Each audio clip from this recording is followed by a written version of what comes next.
Hey smugglings, what is happening? This is going to be the review for Skyfall, which is directed by Sam Mendes and starring Daniel Craig, Javier Bardem, Ralph Fiennes, Naomi Harris, Bernice Marlowe, Albert Finney and Judi Dench. Country. England. Gun. Shot. Agent.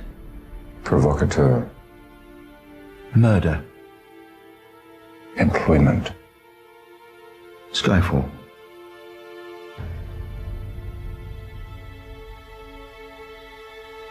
Skyfall. Done. So this is the third installment in Dan Craig's run as Bond, and similar to the previous film we talked about in the series, Quantum of Solace, this one faced some turbulent production periods as well, because during the time that this film was in production, MGM went into bankruptcy and a number of people left the project due to the fact that the project stalled quite a few times, which caused a lot of difficulty, obviously. But this time we have Sam Mendes directing, who previously did direct Daniel Craig in Road to Perdition, which is a great film, starring Tom Hanks as the lead.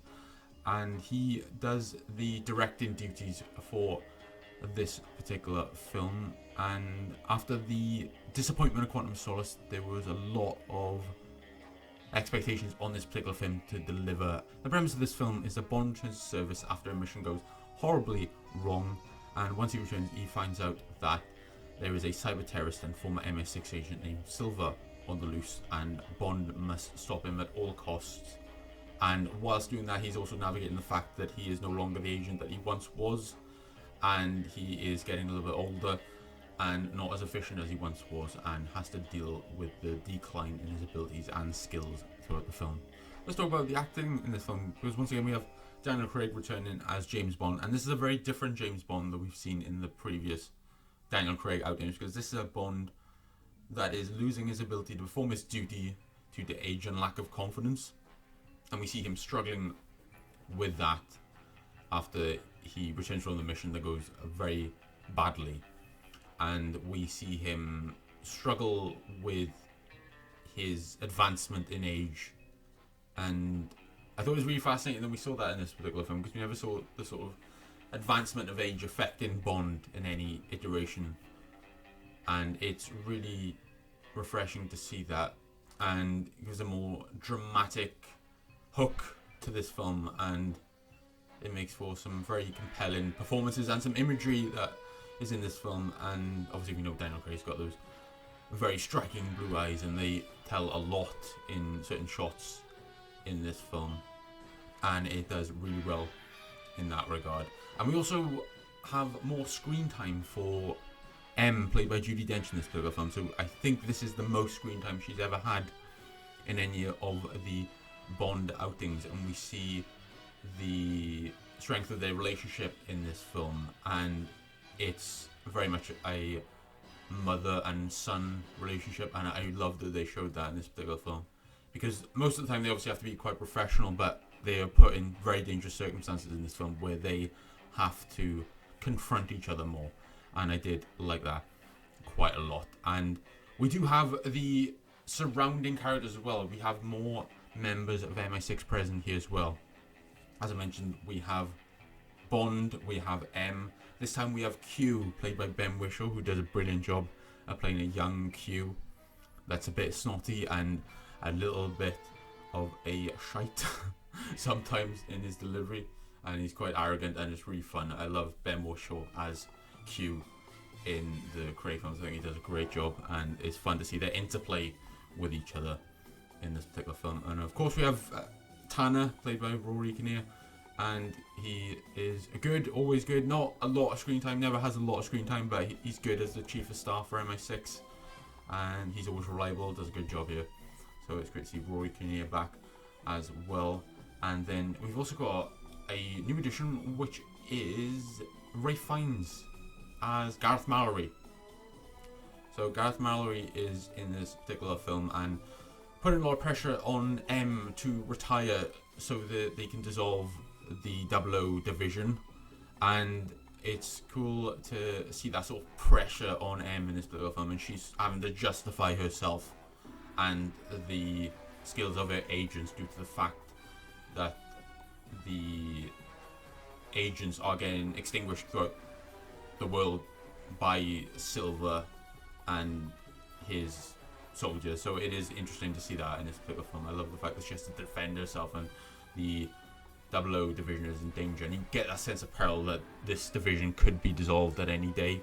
And I love that they showed that sense of danger in this particular film. Adds a lot of drama to the scenes. We also have Moneypenny, played by Naomi Harris, who does a great job here. We see her first as a field agent, and once the mission goes horribly wrong, where she basically shoots Bond in the opening scene, she is suspended from active service for a brief period, is what it seems like. And that is the case with that. She's very good here. I like Naomi Harris here, and it's cool to see Moneypenny as an active agent. I thought that was really cool to see, and she's always really good. No complaints here from her performance. And then last but not least, I want to talk about Raul Silva, played by Javier Bardem, because he is absolutely amazing. I think he's one of the best Bond villains, quite honestly. And the fact is that he is almost a sort of doppelganger for Bond in terms of his position, because he is an agent that felt slightly betrayed by M, and that is the same with Daniel Craig's Bond, where she didn't trust him to do the job. And there's a mirror image of Bond in Silver, and it easily could have gone the other way for Bond, where he could have been Silver if circumstances had played out differently. So I love that they showed that this is an alternative path for Bond, and Javier Bardem plays this very charismatic, flamboyant villain in the vein of Joker. I'd say there's a lot of influence from Heath Ledger's Joker, from what I can see, and it works really well here. I think it's really good. He's sort of a bit of an anarchist in a way, and he is desperately hell-bent on getting revenge on M for what she did to him, for basically leaving him in a very bad spot. So it is cool to see that. I love Javier Bardem as Silver. Really cool villain. He might be one of my favourite villains in Bond, I think. I'd have to think about it a little bit, but I do think he's one of the best villains for sure in the Bond series. I want to talk about the directing in this film, because we have Sam Mendes in the director's chair for this particular film, and a very different style from the previous Bond directors in the Craig era, because he has a theatrical background. And it's also important to note that he did work with Daniel Craig, which I've mentioned previously, in Road to Perdition, so they have that prior relationship, which is very cool. And he has that theatrical background. He is the director of a lot of theatre productions, and you get these long, extravagant and sweeping shots, and it is very good, in stark contrast to the intimate and intense agile camera work of the previous outings with Craig's Bond. And it's a very different style. There's a lot of wide shots. You get to see the action more clearly here, and I wouldn't say it's better or worse than what we've seen in Casino Royale. It's definitely better than Quantum of Solace, but I wouldn't say it's worse or better than what we've seen in Casino Royale. It's just very different, a very different approach, and a much more dramatic approach, I'd say. And there's a lot more scenes dialogue between characters. Is important to note here. We see a lot more interplay between characters, and there's definitely a focus on character interplay more than we've seen previously, and I think that is in large part due to Sam Mendes' theatrical background, for sure. Speaking of the technical aspects, I also want to mention that for the cinematographer, we have Roger Deakins this time, who's one of my absolute favourite cinematographers, and I especially love his cinematography for No Country for Old Men. I think he's an absolute legend, one of my absolute favourite cinematographers, and he does a beautiful job here of just having the drama be shown in such a beautiful way. He's one of the best cinematographers, so I absolutely love his cinematography in this film.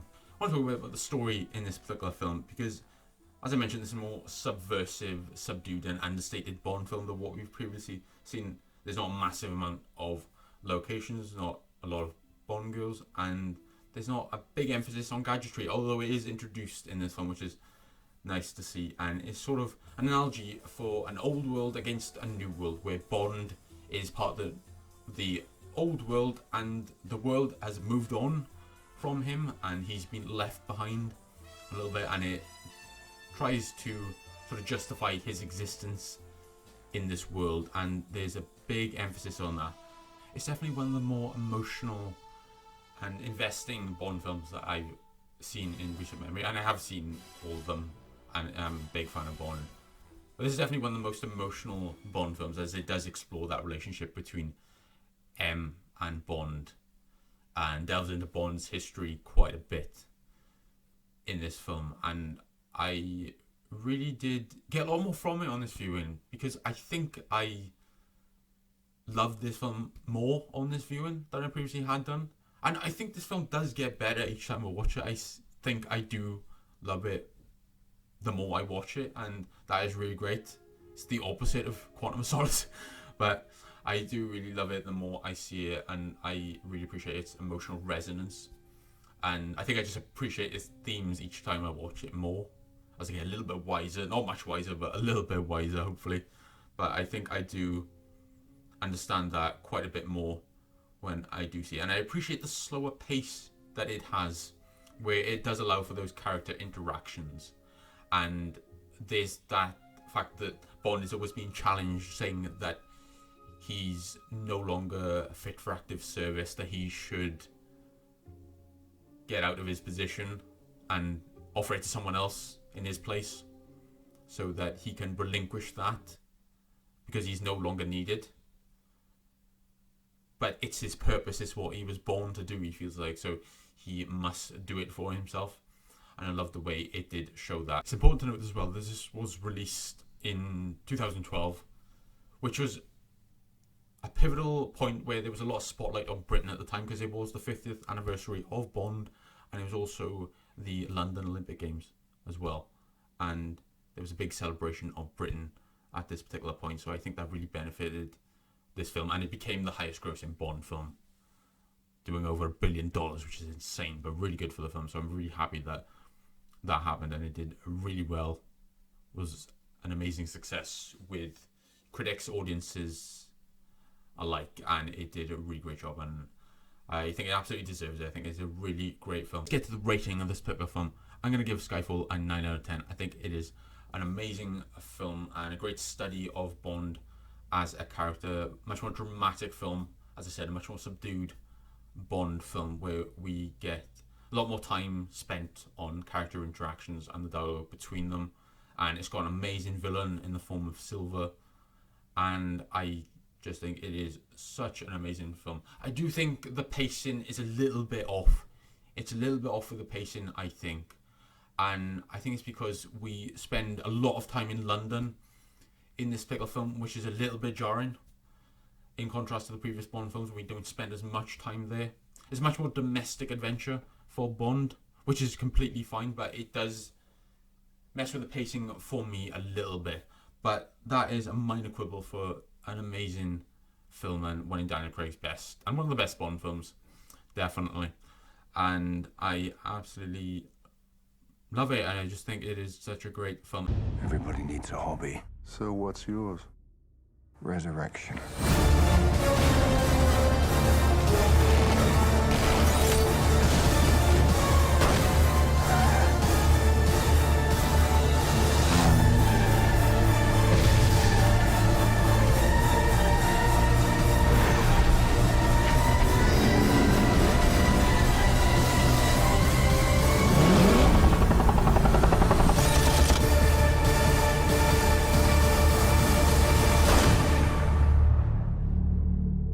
What did you think of Skyfall Smugglings? Let me know your thoughts down below. I'd love to hear them.